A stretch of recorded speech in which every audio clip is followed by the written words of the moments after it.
ప్రేక్షకులందరికీ నమస్కారం అండి. ప్రభుత్వము శాస్త్రీయమైన గృహ నిర్మాణం చేస్తుందా అనేది కొంతమంది ప్రశ్న. ఏంటంటే, సార్ ఒక్కటైతే మాకు క్లియర్, గవర్నమెంట్ మాకు ఏదో డబుల్ బెడ్రూమ్ ఇల్లు ఇస్తుంది, ఏదో కేసీఆర్ తరఫున ఒక చిన్న ఇల్లు వస్తుంది, ఒక ఇండివిజువల్ హౌస్ వస్తుంది, ఒక అపార్ట్మెంట్లో ఫ్లాట్ వస్తుంది, ఇండివిజువల్ ఫ్లాట్ వస్తుంది, లేదంటే కంబైన్డ్ ఫ్లాట్ వస్తుంది, ఒక సింగిల్ పోర్షన్ వస్తుంది, డబుల్ పోర్షన్ వస్తుంది, ఆంధ్రాలో మాకు వస్తుంది. ఓకేనా? సో ఇలాంటి మాటలు ఎన్నో మీరు విన్నారు కదా. నిజంగా బలహీన వర్గాలకు, పేద ప్రజలకు ఏవైతే ఇండ్లు ఇస్తున్నారో ఆ ఇంటి వల్ల, ఆ ఇంటి వాస్తు వల్ల వాళ్ళు ఉన్నత స్థాయిలోకి వెళ్తారా లేదా? మీరు చెప్పండి నాకు. 100% వెళ్ళే అవకాశాలు ఉండవు. వెళ్ళేలా ప్లాన్స్ మీకు డిజైన్ చెయ్యరు. తెలుసా మీకు ఇది? చాలా ఇంపార్టెంట్ పాయింట్ ఇది. గుర్తుపెట్టుకోండి, రాసి పెట్టుకోండి. నిజంగా పేద ప్రజలనే వ్యక్తులు లేకుండా ఉంటే గనక, అందరూ ఉన్నత స్థాయిలో ఉంటే, వీళ్ళందరూ గవర్నమెంట్కి ఓట్లేసి అవసరం ఉన్నప్పుడు డబ్బులు తీసుకొని ఉండరండి. సో అందరూ మంచి స్థాయిలోకి వచ్చేసేసి, అందరూ మంచి సంపాదన ఉంటే సరైన నాయకుడిని ఎన్నుకునే అవకాశాలు వీళ్ళ చేతిలో ఉంటాయి. పేద ప్రజలు, బలహీన వర్గాలు ఉన్నంత కాలం వాళ్ళకు ఏదో ఒక రకంగా మీకు ఒక గృహం ఇస్తాము, మీకు ఒక జాబ్ ఇస్తాము, మీ ఏరియా డెవలప్మెంట్ చేస్తాము, మీ పంట పొలాలకు మేము సహాయం చేస్తాము అనే ఒక మాటలతో వాళ్ళందరినీ ఆకట్టుకుని, వాళ్ళకి ఇల్లు ఇస్తామనే ఏదో ఒక మాటతో వాళ్ళని ఆకట్టుకోవడానికి ఖచ్చితంగా పేదలు ఉండాలి అనేది ఇక్కడ కాన్సెప్ట్. గుర్తుపెట్టుకోండి మీరు. ఒక గవర్నమెంట్ బిల్డింగ్ కడుతున్నారు అంటే ఒక స్థపతిని నియమించి టోటల్ కొలతలన్నీ తీసుకొని అక్యురేట్ మెజర్మెంట్స్తో ఆ బిల్డింగ్ నిర్మాణం జరుగుతుంది. ఒక టెంపుల్ జరుగుతుంది, ఒక సెక్రటరేట్ జరుగుతుంది. మరి ఇన్ని మొత్తం శాస్త్రీయంగా చేసిన ప్రభుత్వాలు మరి ఒక సాధారణ పేద ప్రజలకు ఎందుకు చేయదండి? ఆలోచన చేయండి. అర్థమైందా నా పాయింట్? సార్ మరి మీరు ప్రభుత్వం గురించి మాట్లాడుతున్నారు, మరి మీరేమన్నా చేయగలుగుతారా? చూడండి సార్, ఒకటే మాట. ప్రభుత్వము ఎప్పుడైతే ఒక గృహ నిర్మాణం చేసి ఇద్దామని డిసైడ్ అవుతుందో, అండ్ ఇమ్మీడియట్ నెక్స్ట్ యాక్షన్ ఏముండాలంటే, ఒక శాంపుల్ డ్రాయింగ్ తీసుకొని ఒక వాస్తు కన్సల్టెంట్ని కూర్చోబెట్టి ఈ ఏరియా మొత్తం అందరికీ ఏ కొలత ప్రమాణం ప్రకారం ఇంటి నిర్మాణం చేసి single bedroom are double bedroom ఇస్తే వాళ్లకు యోగిస్తుంది అని అడగండి. మేము చేసిస్తాం. నేను రెడీ అండి, నేను రెడీ, నేను చేసిస్తాను. డబ్బులు కూడా అవసరం లేదు. అర్థమైందా? ఎవరైతే అలాంటి ఇంటి లోపల ఉండి వాళ్ళ డెవలప్మెంట్ అట్లా చూస్తూ ఉండాలన్నమాట ప్రతి ఒక్కరు. అర్థమైందా? సో గవర్నమెంట్ నిజంగా సపోర్ట్ చేయగలిగితే పేద ప్రజలు పేద స్థాయి నుంచి ఉన్నత స్థాయిలోకి మెల్లిమెల్లిగా అడుగులు వేస్తూ వెళ్ళే అవకాశాలు ఉంటాయండి. చాలామంది గుర్తుపెట్టుకోండి ఈ మాట. చాలామంది కూడా ఎవరైతే ఆంధ్రాలో కానీ తెలంగాణలో కానీ ఎవరైతే కేసీఆర్ ఇండ్లు అని, లేదంటే ఏపీ తెలంగాణలో అంటే ఎవరైతే గవర్నమెంట్స్ స్థలాలు ఇస్తున్నాయి, సో ఇందు లోపల కరెక్షన్ చేయడానికి వెళ్ళిన చాలా ఇండ్లు డ్యామేజెస్ ఉన్నాయి. 100% అది. మెయిన్ డోర్ ఆపోజిటే టాయిలెట్స్ వస్తాయి, మెయిన్ డోర్ ఆపోజిట్ క్లోజింగ్స్ వచ్చేస్తాయి. సో ఇలాంటి కాకుండా ప్రొఫెషనల్గా ఒక ప్లాన్ డిజైన్ చేస్తే చాలా బాగుంటుందండి. గుర్తుపెట్టుకోండి. అయితే ఇప్పుడు ఇక్కడ క్వశ్చన్స్ చూడండి. ప్రభుత్వము శాస్త్రీయమైన గృహం నిర్మిస్తుందా అంటే 100% నిర్మించదు. అది క్లియర్ కట్. అది ఓకేనా? బలహీన వర్గాలకు క్లియర్ కట్ కదా, రైట్. మరి ఋషులు ఆశించింది ఏంటి? చూడండి, అందరి జీవితాలకు అనుకూలముగా సుఖమయం చేసుకొని యోగ్యమైన ఇంటి నిర్మాణం చేసుకుంటే వారందరూ యోగ్యులుగా మారుతారు. ధనంలో కోట్లు సంపాదిస్తారు, ధనంలో లక్షలు సంపాదిస్తారు, పెద్ద పెద్ద బిల్డింగ్లు కడతారు. కాదండి. యోగ్యులు అంటే మంచి ఆలోచన విధానం, మంచి ఉన్నత స్థాయి చదువులు చదివి అన్నీ ఆలోచించి ఎలాంటి నిర్ణయం చేయాలి, ఎలాంటి బిజినెస్ చేయాలి, ఎలాంటి జాబ్ చేయాలి, ఎలా ఒక ప్రొఫెషనల్గా ఉండాలి. సో ఇవి అన్నీ నేర్చుకున్న ఏ వ్యక్తి ఈ ప్రపంచం మొత్తంలో ఎక్కడికి పోయి అయినా లీడ్ చేయగలుగుతాడు. అలాంటి ప్రొఫెషనల్స్ మనం తయారు చేయాలి. సో ఒక మంచి అద్భుతమైన వాస్తు ఇంటి లోపల ఉంటే వాళ్ళ ప్రవర్తన విధానం మారి వాళ్ళే మంచి స్థాయిలోకి వెళ్ళే అవకాశం అనేది ఉంటుంది. ఇది గుర్తుపెట్టుకోండి అందరూ కూడా.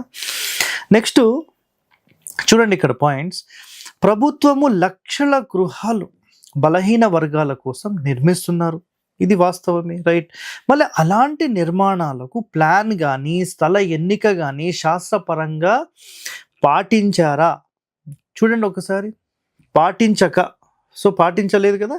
సో పాటించక అపయోగ గృహములు నిర్మించి అసలు ఉపయోగం లేని గృహాలు అనమాట నిర్మించి అందు నివసించు వారి భవిష్యత్తు అస్తవ్యస్తం చేస్తున్నారు.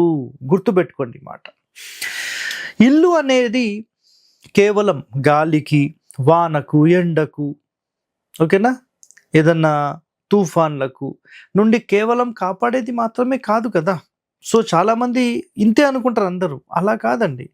సో ఆ ఇంటి వాళ్ళ సుఖ దుఃఖాలకు, వంశ అభివృద్ధికి, వంశహీనతకు, ధన రుణాలకు, ధనం ఆర్జించడానికి, ఉన్నత స్థాయి వెళ్ళడానికి, ఇలా ఎన్నో అంశాలను లింక్ అయి ఆ ఇల్లు అనేది ఉంటుంది. అర్థమైందా? ఒక అద్భుతమైన ఇంటి నిర్మాణం మీరు చేసి అందులో ఉంటే మీరే ఒక మంచి స్థాయిలోకి వెళ్తారు.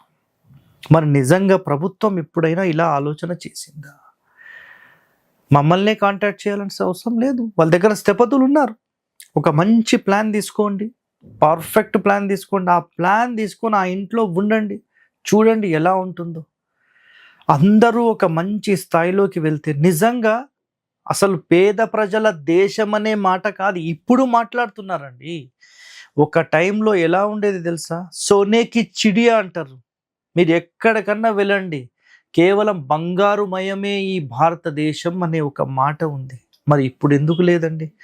పేద ప్రజలు బలహీన వర్గాలు ఎందుకు వచ్చారు? ప్రతి ఒక్కరికి వృత్తి అనేది ఉంది, మరి అదంతా పోయింది. ఎలా పోయింది? ఆలోచన చేయండి. ప్రభుత్వం అది ఫ్రీగా ఇస్తాం, ఇది ఫ్రీగా ఇస్తామంటే పనిచేసేటోడు అందరూ డౌన్ అయిపోయారు. గతంలో కూడా నేను ఒక ఎపిసోడ్ చేశాను, గుర్తుపెట్టుకోండి ఈ మాట. పల్లెటూర్లలో ముసలి వాళ్ళు, కొంచెం ఏజ్డ్ వాళ్ళు ఏం చేసేవాళ్ళంటే ఆకులు తీసుకొని వస్తే మొత్తం ఇస్తరాకులు కొట్టి ప్రతి నెల 1000, 2000, 3000 సంపాదించేవాళ్ళు. పని ఎప్పుడు కొనసాగేది, ప్రతి ఇంటి లోపల పని కొనసాగేది. ఖాళీ కూర్చొని ఏం చేస్తాం బేట, ఎంతో కొంత పని చేద్దాం. సో పని చేస్తూ వాళ్ళ జీవితకాలం అలా గడిపించేవాళ్ళు.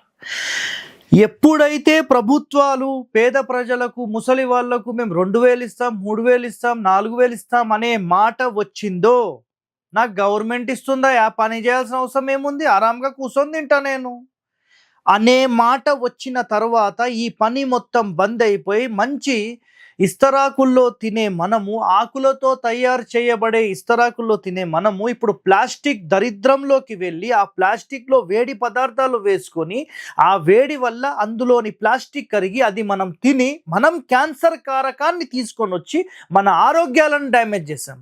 దీనికి కారణం ప్రభుత్వం కాదా? మీరు ఆలోచన చేయండి. సో చెప్పాలంటే చాలా ఉన్నాయండి, అర్థమైందా? సో అవన్నీ ఇప్పుడు వదిలేసేయండి, మనం వాస్తుపరంగా మాట్లాడుతున్నాం. సో యోగ్యమైన ఇల్లు కట్టుకోకపోతే వాళ్లకు ఏ మాత్రం అభివృద్ధి అనేది ఉండదు. పేద ప్రజలు పేదలుగానే ఉండిపోవాలి వాళ్ళ జీవితాంతం. నేను అలా ఆశించను. ఎవరైతే ఒక మంచి స్థాయిలోకి వెళ్దామని అనుకున్నారో మీరు ఇమ్మీడియట్లీ పర్సనల్గా మీరు హరివాస్తుని కాంటాక్ట్ అయ్యి అలాంటి స్థలాలు ఉంటే చిన్న ఇల్లు అయినా సరే, ఒక రూమ్ అయినా సరే, ఒక మంచి శాస్త్రపరంగా కట్టుకోండి అని నేను క్లియర్గా చెప్తాను. మిమ్మల్ని ఎందుకు కాంటాక్ట్ అవ్వాలి సార్, నన్ను ఎవడు కాంటాక్ట్ అవ్వమన్నాడు? మీరు ఎవరినైనా కాంటాక్ట్ అవ్వండి, మంచి అద్భుతమైన ప్లాన్ తీసుకొని బాగుండండి, సింపుల్. ఓకే, నెక్స్ట్ చూడండి. ప్రభుత్వ భవంతులు మాత్రం ఖచ్చితంగా మధ్య ద్వారం పెట్టుకుంటారు. మరి పేద ప్రజలకు పెడుతున్నారా? ఆలోచన చేయండి. మధ్య ద్వారంతోనే ప్రతి గవర్నమెంట్ బిల్డింగ్ ఉంటుంది. It's a clear cut word, కావాలంటే చెక్ చేసుకోండి. మరి పేద ప్రజలు, బలహీన వర్గాలు ప్రతి ఒక్కరూ మధ్య ద్వారంలోకి వస్తే అందరూ కూడా ఒక టాప్ లెవెల్ రేంజ్ వెళ్ళిపోతారు. గుర్తుపెట్టుకోండి. ప్రజలను కూడా తయారు చేయాలంటే నంబర్ 1 డోర్స్. ఏం డోర్స్ అండి? మధ్య ద్వారాలు మాత్రమే. సో నేనైతే ఒకటే కోరుకుంటున్నాను, ప్రతి ఒక్కరూ ఒక మంచి అద్భుతమైన ఇంటి నిర్మాణం చేసుకొని నిజంగా మీరందరూ ఒక ప్రొఫెషనల్స్గా మారి ఒక మంచి స్థాయిలోకి వెళ్ళాలని కోరుతూ సెలవు తీసుకుంటున్నాను. మీ హరివాస్తు హరి. థ్యాంక్ యూ అండి. హిట్ టీవీ యాప్, ఇందులో short news, live news, entertainment shows, movies, digital magazines తో పాటు మీ జిల్లా వార్తలను కూడా ఫ్రీగా చూడొచ్చు. ఇంకెందుకు ఆలస్యం, వెంటనే హిట్ టీవీ యాప్ ని డౌన్లోడ్ చేసుకుని ఫ్రీగా ఎంటర్టైన్మెంట్ పొందండి. Hit TV app. Hit TV app. Please download Hit TV app. Hit TV యాప్ని ఫ్రీగా డౌన్లోడ్ చేసుకొని ఎంజాయ్ చేయండి. మీకు నచ్చిన ఎంటర్టైన్మెంట్ కోసం హిట్ టీవీ యాప్ ని ఫ్రీగా డౌన్లోడ్ చేసుకుని ఎంజాయ్ చేయండి. హిట్ టీవీ యాప్ని డౌన్లోడ్ చేసుకుని ఆస్వాదించండి, ఆశీర్వదించండి. ఇంతమంది సెలబ్రిటీలు హిట్ టీవీ యాప్ ని డౌన్లోడ్ చేసుకోండి అని చెప్తున్నారంటే ఎంత మంచి యాప్ ఆలోచించండి. అమెరికా అమెరికా అమెరికా అమెరికాలో చదవాలనుకునే వాళ్ళకి విశ్వసనీయమైన పేరు మన శౌర్య కన్సల్టెన్సీ. UK లో 1 year masters. UK లో 1 year masters. 2 years work permit up to 5 years visa. Contact Saurya Consultancy. Contact 89851 89851.